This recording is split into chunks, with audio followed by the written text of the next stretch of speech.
علماء کرام نے واضح طور پہ فتح عالمگیری اٹھا کے پڑھے لکھا ہے، اگر آپ کو یقین ہے کہ سامنے والے کو تبلیغ کروں گا تو میری بات مان کے برائی کو چھوڑ دے گا تو واجب ہوتا ہے کہ ہم اسے روکیں.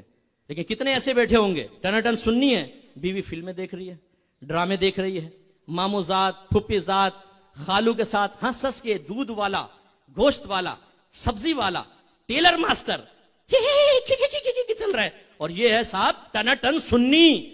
دین کی باغ دوڑ، اس نے ایک کندھے پہ یہاں پہ سنیت سنبھالی ہوئی ہے، ایک طرف اسلام سنبھالا ہوا ہے، باہر ٹھیکیدار بنا ہوا ہے. یہ پتہ نہیں اندر گھر میں کیا کر رہی ہے بیوی. بچوں کو علم دین نہیں سکھایا ہوا، سالہ سال ہو گئے فجر کی نماز میں بیوی پڑی خراٹے لے رہی خر خر، وہ کوئی پرواہ نہیں ہے، سوتی رہے. ہم بھائی ریگولر نمازی، حاجی صاحب پہلی صف میں نماز پڑھتے ہیں. حاجی صاحب بیوی کیا کر رہی ہے؟ بھائی وہ مانتے نہیں ہے، سرکش ہو گئی ہے. تو تم نے سرکشی ختم کرنے کے لیے کون سا لا عمل اختیار کیا؟